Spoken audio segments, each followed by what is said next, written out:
We finished the $800 basic bare bones budget challenge. Let's talk about how we did and what we learned. Welcome to Under the Median, where frugal living meets real life. This month we were thrown a challenge by two other frugal living channels, Homestead Tessie and Prepper Princess. Prepper Princess did a video somewhere around the first week of January. She talked about her bare bones budget, $800 for the entire month, how she would spend that $800. Homestead Tessie saw that video and thought, what a great idea. Let's all do a challenge. $800 for some of the most important basic budgeting categories that you have for your bare bones budget. The big question is, were we up for the challenge? Let's dive in and find out. First, let's go over the challenge rules. We needed to live lean for 30 days and keep our total bare bones budget expenses, at least the basic ones, to $800 or less. Here's what the challenge covered: gasoline for our vehicle, water, electric, natural gas, groceries, cell phone, and internet. Now, why were these included? Basically, because Tessie told us to. She set up the rules for the challenge, and we're like, all right, those are her rules. We're going to go by her rules. But they also represent most of those basic bare bones expenses that everyone needs to pay. Some of you asked us why some certain things were not included in the challenge. For instance, why did we not include our rent or mortgage payment? Well, because all three of the families involved in the challenge don't have a rent or mortgage payment because we are mortgage free. So that's why that wasn't in there. Now, when you set up your own challenge, which we would highly suggest you do because this has been very informative for us to do the challenge, you'll want to go ahead and include your rent or mortgage payment. Second most asked question was, why did you not include taxes? Once again, there is a reason for that. In the challenge, we had Homestead Tessie, who is in Pennsylvania. Larry and I are right in the middle of the United States in Illinois, and then Prepper Princess is in California. The taxes for all three of those locales are very, very different. Insurance in all three of those locales are very different. So neither one of those things were included in the challenge. And believe it or not, out of all three households in the challenge, Larry and I lead the pack as to what we pay both in property taxes and also when it comes to insurance for the car and insurance for our home. We had the highest by far of all three of the frugal living channels that are involved in the challenge. So the big question is, should your challenge be $800? Well, it all depends on your basic expenses. You might have some that we're not listing in ours, so you'll have to add a little bit or adjust it to the exact expenses that you pay. So what did we spend? Let's look at the figures and nail down exactly how we did for our January budget. The first one that we picked was gasoline for the vehicle. Now, Hope and I allow $100 a month toward that. But you will notice in the gasoline column, it says $135, not $100. Why? Because we keep a sinking fund going at all times. We allow $35 a month that we set aside in order to pay for vehicle registration fees and also for yearly oil changes. So we add $35 a month to that $100 that we spend just basically for gasoline. But the question is, did we end the month having spent $135 or less? The answer is no. We spent $142.06 on our total expenses for the car. One of the reasons why we went over is that I kind of forgot about the challenge, and I went ahead and filled it up one last time right before the end of the month because it was down. The level had gotten down in the gas tank below a half, and we like to keep it above half. So I went ahead and put the gas in that I found out that I should have waited a couple more days and done it, but no big deal. That's not that much over. It's just a little adjustment there. All right, having said that, we're not off to a good start. Let's go to the next category, water. We budget a total of $70 a month for water. Now that's $55 a month for the basic water bill. We pay our sewer bill separately. That comes in at about $10 to $15 a month. So altogether, we budget $70 a month. However, that does tend to be a little bit more than we spend, and we know that, but our water company has told us we can look for hikes of up to 40% on our water bill between now and January of 2026.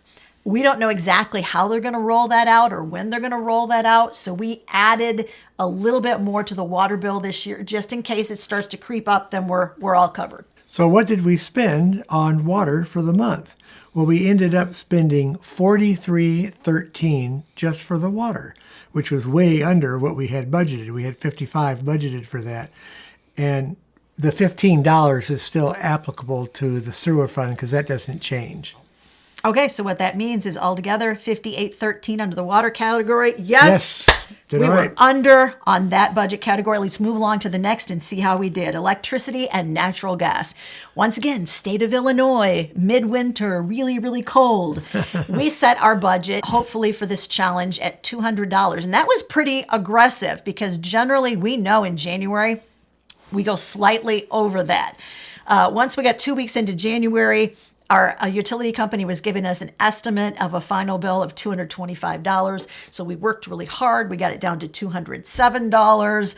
And I was like, I think we're going to do it. And the bill came. And it went up because we had a cold snap. So it went up to $214.83. So once again, not terribly different from $200, but it's not quite where we wanted to be. Now, we do live in a big house.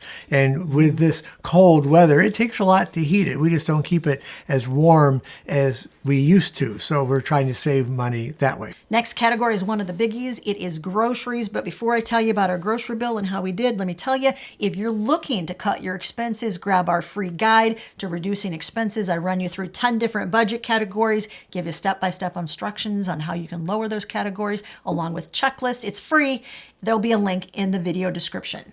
We allowed $200 for food every month.